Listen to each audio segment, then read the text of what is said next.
سرخط خبرها. زاده تاجیک را بعد 15 سال از شهروندی روسیه محروم کردند. ایران به روسیه نوترین بمب اداره شونده را داده است. و رئیس ولایت ختلون گفت برای بنیاد کارخانه به شرکت چینی زمین جدا کنید.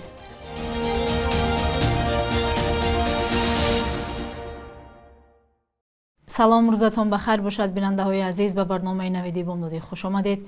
امروز چهارشنبه 29 می. کمیته حالتهای فوق‌العاده تاجیکستان درباره غرق شدن باز یک دخترچه خردسال خبر داده است. این سیومین حالت غرق شدن دختر خردسال در دریاهای پرآب بعد سیل و باران در 3 روز اخیر است.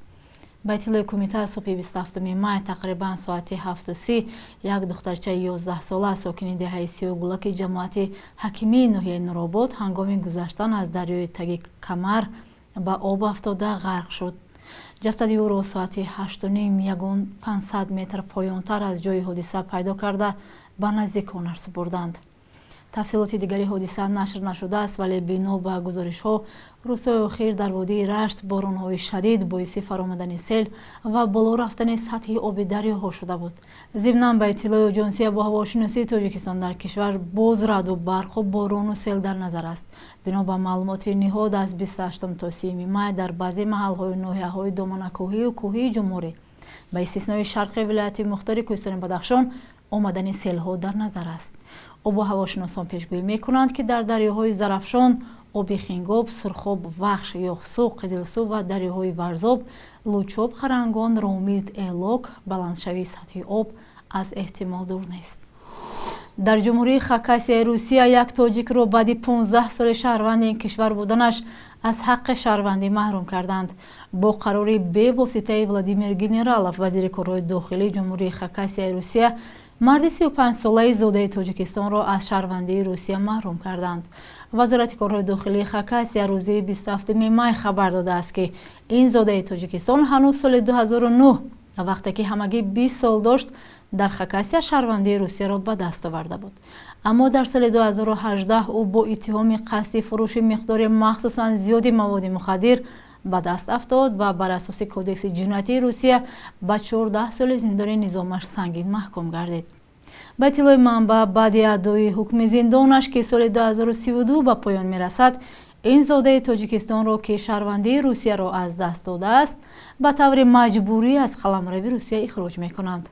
در سامانه وزارت کارهای داخلی خاکاسیا گفته شده است که در اساس علاوه‌ها به قانون فدرالی شهروندی روسیه که 26 اکتبر سال 2023 به اجرا درآمد، افرادی که دست به جنایت‌های وزین میزنند صرف نظر از زمان صادر شدن جنایت از شهروندی روسیه محروم ساخته میشوند. نام و نظر این زاده تاجیکستانی و یا نزدیکانش آورده نشده است.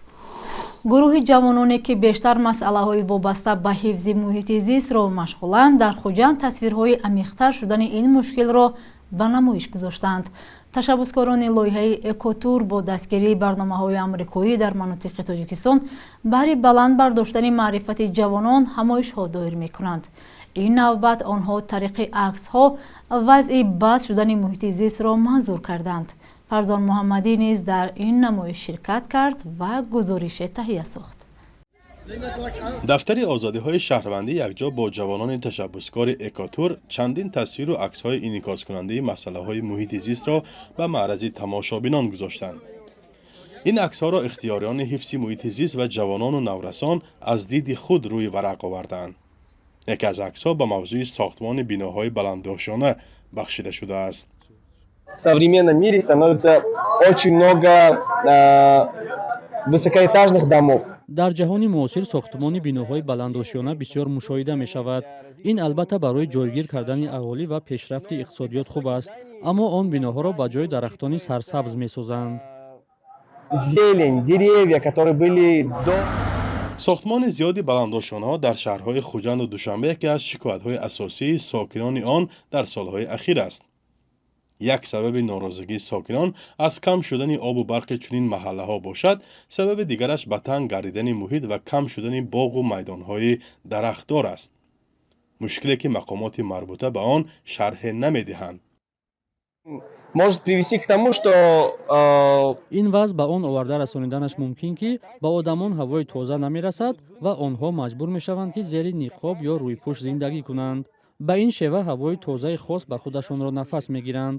ин акс ҳамин мазмунро медиҳад ки мушкилоти ҳифзи муҳити зист ба нуқтаи ниҳоӣ мерасад. барои ҳамин бояд ба ин масъала таваҷҷӯҳ кард. очень серьезные точки невозврата возможны. Поэтому нужно на них обращать внимание. акси дигаре ки Саидҷон Давлатовро ба худ ҷалб кардааст, дар дохили баҳру рудҳо зиёд шудани зарфҳои пластикист. ба андешаи ӯ ин мушкилот ҷомеаи ҷаҳонро ба ташвиш овардааст.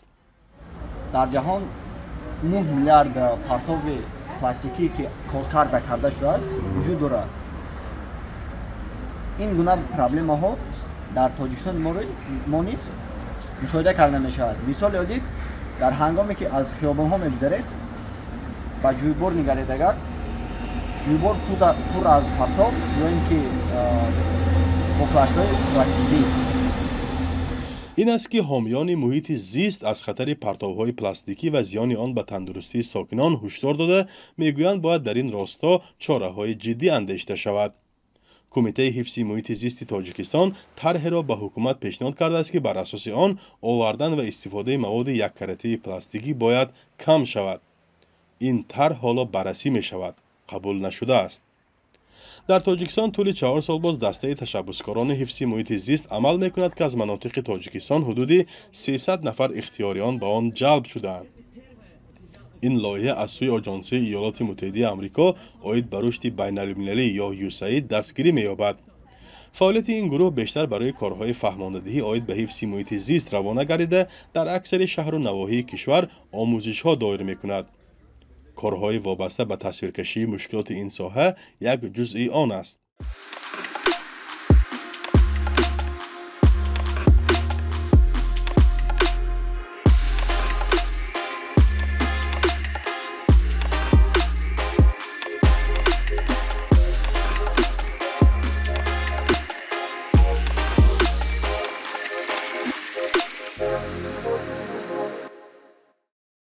эрон бори нахуст ба русия барои ҳамла ба украина навтарин навъи бомбҳои идорашавандаро додааст. дар ин бора билд ба таҳлилгари низомии нашрия ҷулиан рёбке хабар додааст. ба гуфтаи рёбке ки видео аз маҳалли суқути бесарнишини эронии муҳоҷир 6ро дар вилояти Курск дар рӯзи 25 май таҳлил кардааст.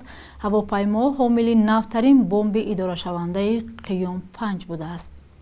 зоҳиран бесарнишин бояд ба вилояти Сумск ҳамла мекард, вале бо сабабҳои номаълум то ба он ҷо нарасидааст. бахши русии BBC навиштааст лавозимоти ҷангие ки дар зери қаноти бесарнишин насб буд ба бомби идорашавандаи қоим 5 монанд аст ва онро ҳавопаймоҳои бесарнишини сангинвазни муҳоҷир 6 ва ҳамосе интиқол медиҳанд. бомби қиём 5 соли 2019 сохта шуда то 40 километр парвоз хоҳад кард. давлатали Саид раиси вилояти Хатлон ба масъулини вилоят дастур додааст ки ба як ширкати чинӣ барои бунёди корхона замин ҷудо кунанд. ин корхона ба коркарди пӯсту пашм машғул хоҳад буд. тавре дафтари матбуоти раиси вилояти Хатлон хабар додааст ҳангоми мулоқоти раиси вилояти Хатлон давлатали Саид бо роҳбари ширкати чинӣ Фусин Синьеда Гаоҷонгтау бунёди корхонаи пӯсту пашм баррасӣ гардид. давлатали Саид таъкид кардааст ки муносибатҳои тиҷоратии вилоят бо ширкатҳои чинӣ сол аз сол рушд ёфта қариб ҳама самтҳои иқтисодро фаро гирифтаанд. давлатали Саид ба зердастони худ дастур додааст ки барои интихоб ва ҷудо кардани қитъаи замин мусоидат кунанд.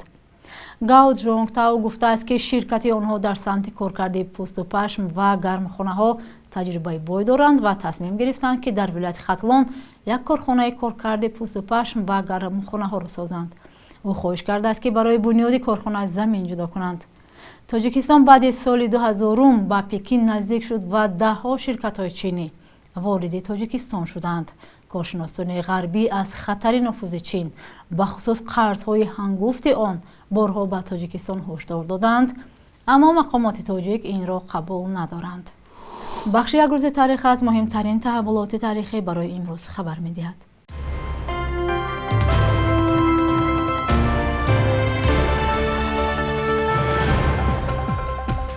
29 май соли 1892 дар синни 74 солагӣ муассиси оини баҳоӣ Мирзо Ҳусейн Алии Нурӣ даргузашт ки бо тахаллуси Баҳоуллоҳ маъруф шуд. ин зодаи кишвари Форс таълимоти усули ваҳдат ва таҷдиди динӣ, пешрафти ахлоқӣ ва маънавии инсонро чун василаи расидан ба ҷаҳони бидуни ҷангу хушунат ташвиқ мекард. имрӯз ҳам дар даҳу кишвари ҷаҳон беш аз 5 миллион пайрав дорад ва дар Тоҷикистони аксар мусалмоннишин шумори пайравонаш ҳудудан 1000 нафар гуфта мешавад. 29 майи соли 1933 дар ҳудуди Тоҷикистон ноҳияи Ванҷ таъсис ёфт ки аз соли 1937 расман ба ҳайати вилояти мухтори кӯҳистони Бадахшон шомил шуд. ин ноҳия ки дар миёни қаторкӯҳҳои Дарвоз ва Язгулом воқеъ аст, таърихи чандин ҳазор сола дорад. дар қадим манбаъҳои оҳаксанг дошту сокинонаш бо оҳангарӣ маъруф буданд. имрӯз беш аз 34 000 аҳолӣ дорад. 29 майи соли 1965 коргардони синамои тоҷик ва яке аз маъруфтарин филмсозони тоҷики сатҳи байналмилалӣ Бахтиёр Худойназаров таваллуд шудааст. дар 49 соли умраш тавонист худро ба унвони як коргардони миллию замонавӣ бо диди тозаи ҳунарӣ муаррифӣ кунад. филмҳои ӯ инқилоби кӯчакеро дар синамои тоҷик эҷод кардааст. намунаҳои барҷастаи кинои шоирона дониста мешаванд. ӯ барои Қош ба Қош ҷоизаи дуввуми ҷашнвораи мӯътабари Венеция ва барои падари маҳтоби ҷоизаи олии фестивалҳои Кинотавр ва Никаро бурдааст. бонки миллии қурби асъори хориҷиро барои имрӯз чунин таъин кардааст. 1000 рубл баробар аст ба 121 сомонӣ ва 80 дирам, 100 евро ба 1174 сомонӣ ва 100 доллар 1078 сомонӣ муқаррар шудааст.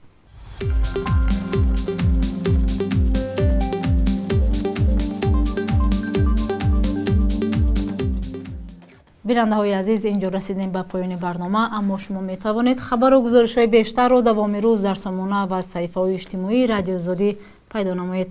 То фардо, худо нигаҳбон.